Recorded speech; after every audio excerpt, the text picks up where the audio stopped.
अस्सलाम वालेकुम। ये सामने आप एक तस्वीर देख रहे हैं नौजवान की। इसका नाम है सहर शाहीन।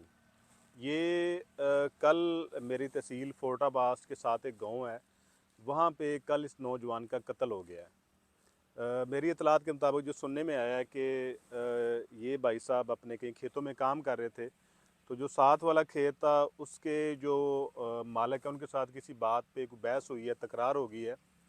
जो मौका पर मौजूद कोई चंद लोगों ने मौका पर सुलह सफाई करवा दी है, बात ख़त्म करवा दी। लेकिन जो दूसरी पार्टी थी उनके दिल में रंजिश रही, उनको मतलब गुस्सा उनके दिल में था।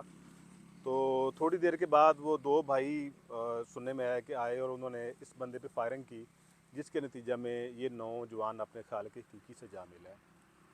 अब मुझे इस केस की जो असलियत है उसका नहीं पता कि ये क्या मामला है, लेकिन जहाँ तक सुनने में आया या जो मेरी सोच है कि ये कोई इतना बड़ा इनकी आपस में दुश्मनी नहीं थी, कोई ऐसा मामला नहीं था, सिर्फ़ और सिर्फ सारा मामला है वक्ती तौर पर गुस्से का। और ये जो सहर भाई थे, सहर शहीन जो इस मामले में कत्ल हुए हैं लड़ाई में, उनकी कहते हैं कि उनकी 5 बहनें हैं, एक उनका छोटा भाई है। और सबसे बड़ी जो बात जो दिल को जिस बात ने चीरा है वो ये है कि इनकी एक 3 दिन की बेटी इनकी है, जो कि दुनिया में आते यतीम हो गई है। अब यहाँ पर बात करने का मकसद ये है कि क्या हम लोगों का जो गुस्सा है वो इस हद तक आसमान पर चला गया है कि हम छोटी छोटी बातों पर बंदा मार देते हैं, या इंसान की जो कदर है वो सिर्फ़ और सिर्फ एक 30 40 50 रुपए की गोली रह गई है कि आप गोली उठाएं, उठा के गन उठा के अगले बंदे को आप शूट कर दें। यार देखें, चलो जो मरने वाला था वो तो मर गया, अल्लाह ताला उसकी आखिरत की मंजिलें आसान फरमाए। लेकिन क्या कसूर था इस बंदे की 5 बहनों का, इसके छोटे भाई का, और सबसे बढ़ कर के इसकी दुनिया में नई नई आने वाली बेटी का, कि जिसको दुनिया में आते यतीम कर दिया गया, जिसके सर से बाप का साया छीन लिया गया। अगर वो जो मुलज़म पार्टी थी, थोड़ा सा अगर वो सब्र व तहम्मुल से अगर काम लेते, थोड़ा सा अगर वो इस बात को कुछ 2 4 दिन गुजरने देते, तो शायद उनके दिल का गुस्सा ख़त्म हो जाता और ये सुलह सफाई के साथ सारा काम इनका चलता रहता। जो मर गया है वो तो चलो दुनिया से चला गया, उसके जो पीछे थे वो रुल गए। लेकिन जिन्होंने मारा है डेफिनेटली वो भी रुल गए। उनको अगर सज़ा हो जाती है कानून के मुताबिक, कानून अगर अपने तकाजे पूरे करता है, तो डेफिनेटली उनको सज़ा होगी। अगर उनको सज़ा होगी तो जो उनकी फैमिली है, जो उनके बच्चे हैं, वो भी दिलो ख्वार हो जाएंगे। इंसान को ऐसे वाक़यात की समझ तब आती है जब इंसान अपने गुस्से पे कंट्रोल ना करते हुए अपना सब कुछ अपने हाथों से तबाह कर लेता है।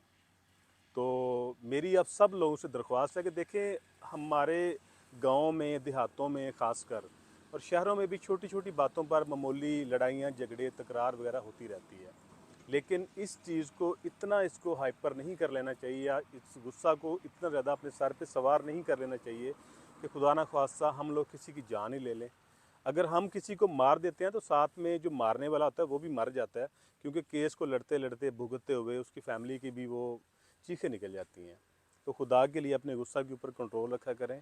कोई भी अगर ऐसा कोई मामला पेश अगर आ जाता है तो कोशिश करें उसमें थोड़ा सा टाइम गुजरने दें, ऑटोमेटिक इंसान का गुस्सा कम होता है, दोबारा फिर सब कोई लेवल पे आ जाता है। बाकी मेरी ढेर सारी दुआएं हैं इस मरने वाले भाई के लिए कि अल्लाह ताला इसकी आखिरत की मंजिलें आसान फरमाए, ख़ासकर इसकी बेटी के लिए कि अल्लाह ताला उस बच्ची के नसीब बहुत अच्छे करे, इसकी बहनों के लिए कि अल्लाह ताला उन पर भी अपनी रहमत के साए नाज़िल करे। और साथ में ये दरख्वास्त भी करूँगा हमारी जो बहावलनगर पुलिस है उससे भी और फोर्टाबास पुलिस से कि इस केस में कानूनी तकाज़े अच्छी तरह पूरे किए जाएँ। किसी भी तरह की किसी भी बंदे को फेवर देने की कोशिश ना की जाए। अगर मुलज़मान ने बगैर किसी वजह के इस बंदे को अगर कत्ल किया है, तो खुदा के लिए पुलिस से मेरी दरख्वास्त है कि आप अपनी कब्र के ऊपर बोझ मत डालिएगा, तफ्तीश को 100% मेरिट के ऊपर कीजिएगा। और बाकी अल्लाह ताला सलामत रखे आप सब लोगों को, और जहाँ तक हो सके मेरी इस वीडियो को शेयर ज़रूर कीजिएगा जी। जज़ाकल्लाह।